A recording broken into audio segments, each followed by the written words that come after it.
Hey guys, welcome back to the Homemade Haven. This is the second video in our series, Beginner's Guide to Keeping Chickens. If you have not watched the first video, please go back and do that. I'll have links in the description box below so that you can catch up on all that information. We covered all of the basics of the chicken, including the anatomy, why you might need roosters, a little bit about egg laying, and so on. So the very first thing to consider when you bring home your chickens is where are you going to house them? In most cases, you're going to want to keep them in a contained area. Some people might keep them just wild on their property, and that is something that we've never experimented with before. Keeping them in a contained area is probably a little bit more beneficial if you are in this for the meat and eggs and other services that chickens can provide your homestead. Chicken coops can range in all different sizes, shapes, and designs. This is the one that we have designed for our homestead. We have kept chickens in the past before. We kind of knew what we wanted to design ours for, exactly what we wanted it to provide for our chickens and for us. And this coop has been great. So I'm going to give you guys a quick tour of the inside and the outside, and I'm also going to show you another option that we keep here on our homestead, which might be something that you'd be interested in as well. We have a latch system here that we keep a little carabiner on to keep it locked so that in case any predators or anything come along, they won't be able to just knock this latch up and open the door. So this is kind of an added safety measure. Another feature that we added to this locking mechanism is this cord you'll see. It goes through the wood panel and inside of the chicken coop. This is something that we implement in all of our gates or buildings or anything like that. We always want to make sure that we have a way to get out just in case the door closes behind us. So if for some reason the wind pushes this door closed, we can pull this latch here and it opens the latch from the inside, and we can push ourselves back out of here. So from the outside of the coop, you can see our little chicken door here. This is an automatic chicken door. It has a solar panel on top of the coop that charges it throughout the day, so you don't need any electricity. It does have a backup battery, but it runs mostly on solar power. This door is set to open at 7 o'clock in the morning and close at, I think we're at 6:30 p.m. right now. And we do change that as the sunlight varies from different seasons of the year, but that's what we're on right now. I will put a link in the description box for all of the items that you see in this tour in case you want to order them for yourselves. We really enjoy having the automatic doors so that we don't have to hop out of bed first thing in the morning and come let them out, or worry about coming out at nighttime and shutting the door and making sure they're secured every night. First thing, over on the right side of our coop, we have 4 nesting boxes that we built into the chicken coop. There is access to gather these from the outside of the coop so that you don't have to come into the coop and step on all the poop every time that you're collecting eggs. We have since added some more nesting boxes here in our coop, which I'll show you in just a second. But these are the original 4 boxes here. We have a little bar here for them to jump up on and then get inside so that they're not just flying from the ground up into the boxes, coming in hot and knocking eggs out or anything like that. So inside of the boxes, I have some of these faux turf squares. We got these off of Amazon. These are just like plasticky grass kind of stuff. These work really well, actually. I wasn't sure how I was gonna like these for cleaning purposes, but if they poop on it, it usually just kind of shakes off, or you just take a hose to it and they dry fairly quick. I still do put some wood chips on here because I don't want the eggs to roll off so easily. It kind of gives them more of like a nest. And then I also put straw on top as well, because I just think of like birds in the wild, when they make their nest, they use a little bit of all kinds of material, and the girls really seem to enjoy having different kinds of medium to kind of pull up and secure their eggs, so they tend to use these boxes more often. There is some dusty stuff on here, which I'll talk a little bit more about here in a second. One thing that you'll quickly realize is if your nesting boxes aren't separate from like the roosting areas, or if they are not set apart from their other living areas, they will tend to get poop inside of them, and that's when your eggs start looking really gross. And as you can imagine, having to collect eggs from a poopy area is just nasty. So you want to discourage this being a hangout area.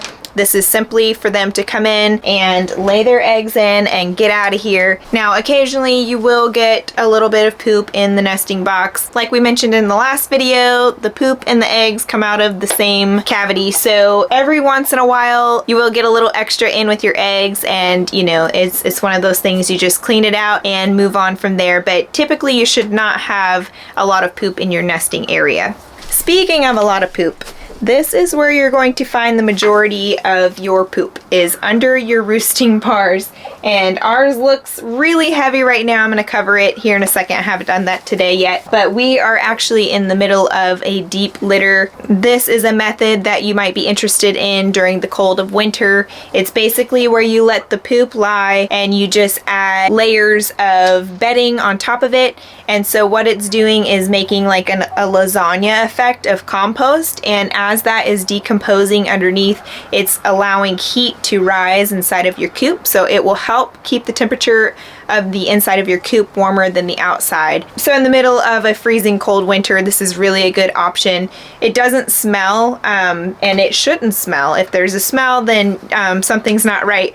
But anytime that there's a fresh layer of poop on here, I just come and add more wood chips, cover it, and that kind of helps insulate us during the winter. We're getting into more of the beginning of spring, so things are starting to warm up a little bit, so we'll probably be doing our big clean out here in about a week or so, and just freshening everything up for the spring. But for now, we just have a big giant mound of poop underneath the roosting bars here. Your roosting bars are an important part of your coop, and it doesn't matter if you have a small coop or a large coop, or if they're sleeping outside or what have you. Chickens are going to look for an area to get up off the ground. It's just their natural instinct to stay safe from predators. And so if they are left to their own devices, they're going to find a tree or some kind of building or something to get up off the ground and stay safe from anything that would be lurking down below. In our coop, we have 6 roosting bars. We do keep a lot of chickens. This is a very large coop. I believe we are 8 feet by 12 feet. With this amount of square footage, we can keep very easily, you know, 60 birds or so. I don't know that we'll ever get to that point, but if we did, we are prepared. But these roosting bars, as we talked about with the pecking order in the video before, the chickens that are higher on the pecking order are going to have first dibs at these roosts, and usually you'll find them more towards the top, and then the ones that are at the bottom of the totem pole are going to be lower on these poles here. But you want to make sure that your roosts are at least a good 2 inches or bigger even,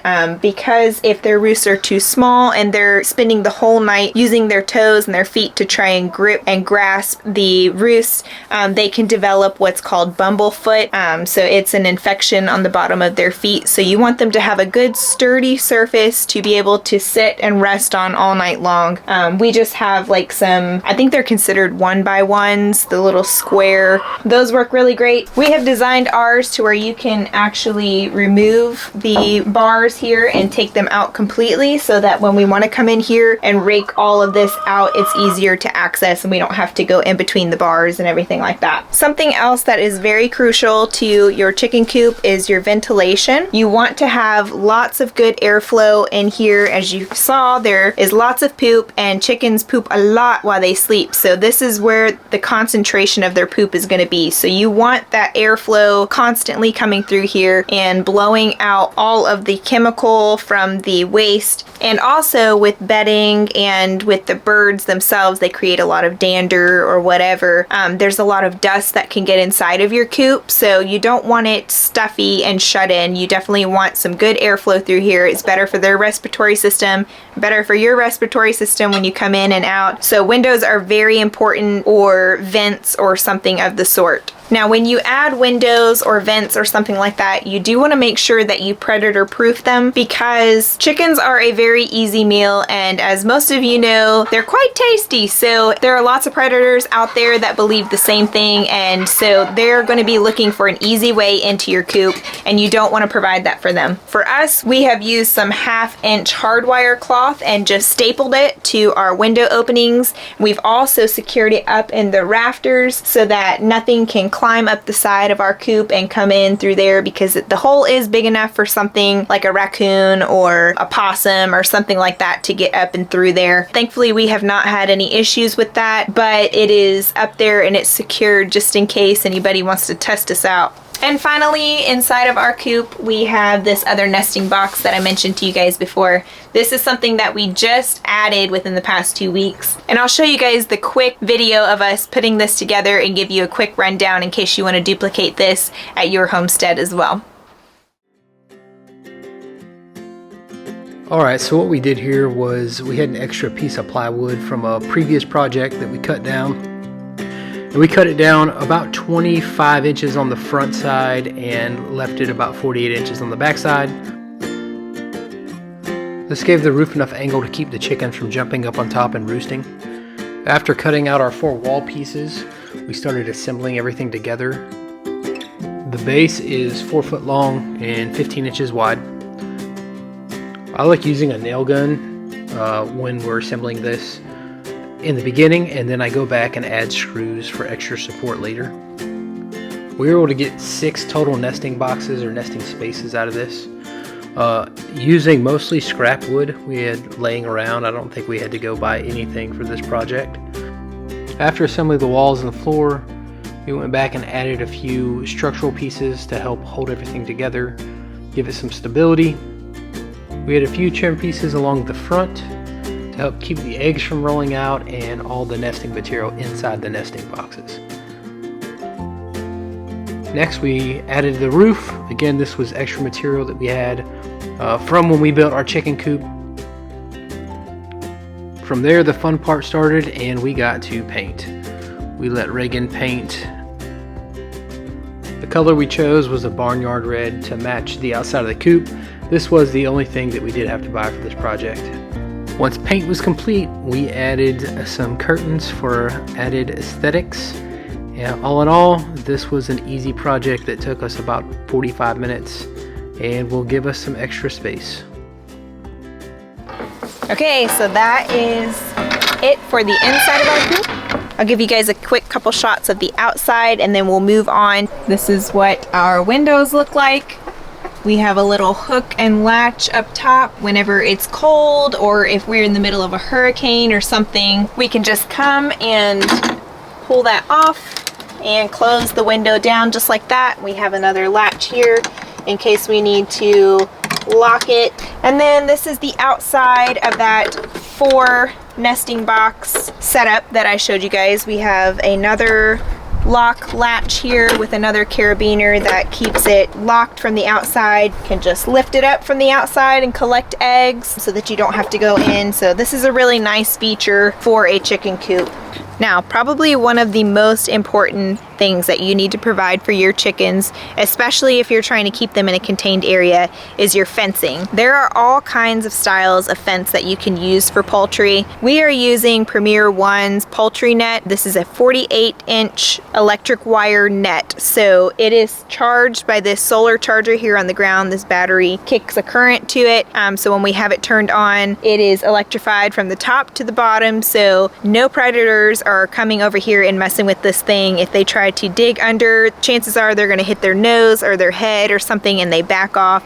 So this has been an amazing investment for us here. We haven't had any predators trying to get through this thing. There are other options you could use, like woven wire. You could do regular 6-foot privacy fence if you wanted to do that, or keep them inside of your backyard contained. We actually at our last property had a 6-foot privacy fence around our property, and that contained our birds inside as well. But do know that some predators can climb up and over a wooden fence. Some can even jump over a wooden fence. So that's not going to be 100% guaranteed. This fence is also not 100% guaranteed, but having some kind of electric barrier around them, especially at nighttime, will really cut down on a lot of your predator pressure. Another thing to take into consideration are your aerial predators, for instance hawks or owls or something like that. As you can see, there are a ton of birds that are coming into our bird feeder right now. So they can just fly in and have free reign in here. So keeping some kind of like overhead bird net might be an option, or even running that woven wire fencing in like a box style over top of them is an option as well. I have noticed that as our birds get larger and more territorial, we don't have issues with hawks as bad. These roosters are keeping all the girls together, and they're going from tree to tree and hiding spot to hiding spot. So they're not leaving themselves out in the open and really easily available for overhead predators anyways. So this is actually a really cool coop option for some of you that might not want to keep your birds contained and in one area. You might want to move them around your property. This is what's called the chickshaw. It is essentially a wagon for your chickens. So it's got a door that opens up. Your chickens can get inside. There's some bars for them to roost on, and then on the back side there are some nesting boxes. It has a kickstand on the back side, so it holds still in one place when you have it where you want it. And whenever you're ready to move it, you just pick up the bar and roll it around to wherever you want to put it, and then open the door, let your birds out, and there they go. We're actually getting ready to implement this here again now that it's getting a little bit warmer out. Though I have heard from other chicken owners that they keep their birds in this all winter with no problems. I wasn't sure about it because the floor is all vented. On 20-degree nights, it probably gets pretty cold in here, but you could probably throw a tarp over it or something on those really frigid nights. But this is a great option if you don't want to have them in a stationary area. You do want to have some kind of net or fencing around this, because I'm not really sure how predator proof this is if left out in the open. It does have some latches and locks and stuff like that on it, but for me, I would not feel confident leaving this out without some kind of electric fencing around that, and that's what we're going to do for our birds when we move them back into this. In our next video, we'll dive more into the maintenance of chickens, things like clipping wings and providing supplements and that kind of thing. You see here behind me this giant bag of diatomaceous earth. This was the white powdery substance that you saw inside of our coop. This is something that we use to keep bugs away. Be sure to come back to get more of those tips and tricks and details on how we maintain our flock, what we do to keep them healthy and in pristine condition. We really love keeping chickens here on our property. They do so much for us, not only laying eggs and providing meat, but constant compost, and they are great pest control, as well as provide endless entertainment. I hope that these videos have been helpful for you guys so far, and that they're answering some of your questions and getting rid of some of the fears that you might have as far as bringing chickens onto your homestead. Again, if you have any specific questions, please leave them in the comments below, and I will try my best to incorporate them into future videos, or at least get back to you in the comment box. I so appreciate you guys watching and sharing and liking this video. Please subscribe so you don't miss the rest of this series, as well as our other fun adventures here on our homestead. We look forward to seeing you guys on the next one. Bye.